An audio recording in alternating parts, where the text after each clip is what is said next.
Por que será que no mundo todo os homens têm uma probabilidade muito maior de tirar a própria vida? Hoje a gente vai mergulhar numa resposta bem provocadora que vem do capítulo de Estereótipos Arquétipos de Martin Seeger. Ele defende uma ideia forte. A chave talvez não seja tentar mudar os homens, mas sim entender forças muito, muito mais antigas que moldam o que é ser homem. Para a gente entender o raciocínio do Seeger, primeiro a gente precisa encarar a realidade dos números. E olha, eles contam uma história bem séria e que se repete bastante. Pensa nesse número, 75%. Lá no Reino Unido, 3 de cada 4 suicídios são de homens.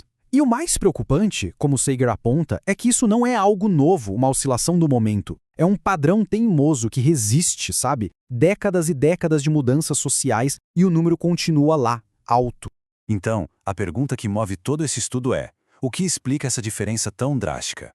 O autor sugere que, para chegar perto de uma resposta, a gente precisa primeiro dar um passo atrás e reexaminar nossas ideias mais básicas sobre o que é gênero. E é exatamente aqui que o argumento do Seeger fica fascinante. Ele nos coloca diante de uma escolha, uma encruzilhada fundamental. A masculinidade é algo que a gente constrói socialmente ou é algo que a gente herda?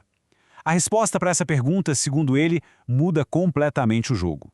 Pensa assim, ó. De um lado tem a teoria do estereótipo. Ela diz que a masculinidade é tipo uma massinha de modelar, sabe? Fluida, moldável, que a gente define pela cultura, pela educação. Mas do outro lado tem a teoria do arquétipo. Essa aí sugere que a masculinidade é mais como o leito de um rio, com padrões profundos, antigos, esculpidos pela evolução e que guiam o fluxo, mesmo que a água mude.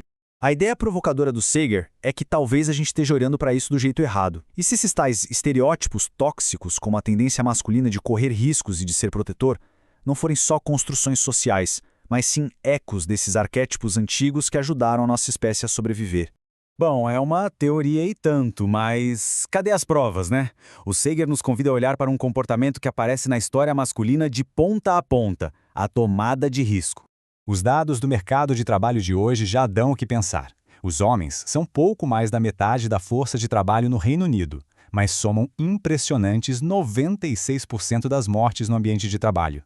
Para o Seeger, isso não é coincidência. É o arquétipo do provedor e protetor em ação, assumindo os trabalhos mais perigosos. Mas essa tendência não se limita aos tempos modernos. Seeger argumenta que é na hora do aperto, quando a sobrevivência está em jogo, que esses instintos arquetípicos aparecem com mais força. E ele usa um dos desastres mais famosos da história para provar o ponto dele. Esse gráfico do desastre do Titanic é talvez a prova mais impactante do capítulo. Olhem com atenção. O gênero foi um fator de sobrevivência mais forte do que a classe social.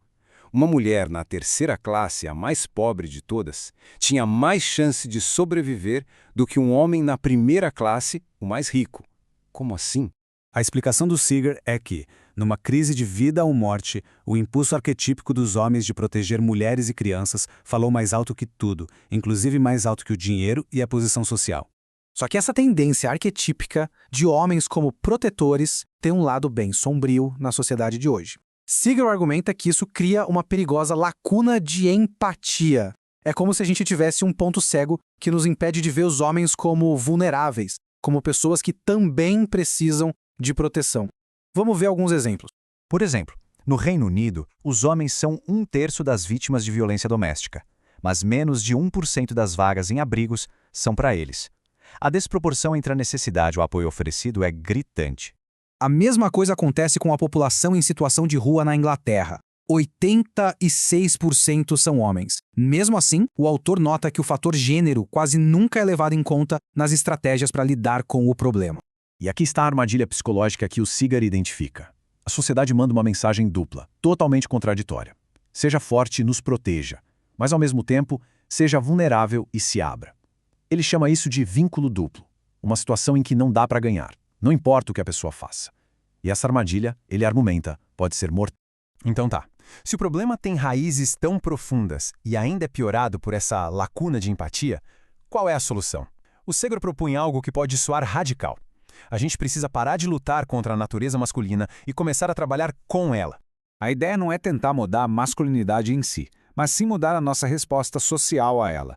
A proposta é adaptar o sistema de ajuda para os homens, em vez de tentar forçar os homens a se encaixarem num sistema que não foi feito para eles. A virada de chave está na linguagem. Em vez de pedir para os homens falarem sobre seus sentimentos, a abordagem arquetípica enquadra a busca por ajuda como uma missão. É preciso ter força para encarar seus demônios, coragem para dominar seus problemas. Vira um chamado à ação e não um pedido de rendição. E isso não é só teoria, não. O autor aponta para iniciativas que já dão resultado, como a Calm, que usa uma linguagem direta, ou os Men's Sheds, que são espaços onde os homens se conectam através de atividades práticas, em vez da terapia de conversa tradicional. Elas provam que os homens procuram ajuda sim, quando ela é oferecida de um jeito que faz sentido para eles. E assim a gente volta à nossa pergunta inicial. A análise de Martin Seger nos deixa com uma escolha crucial.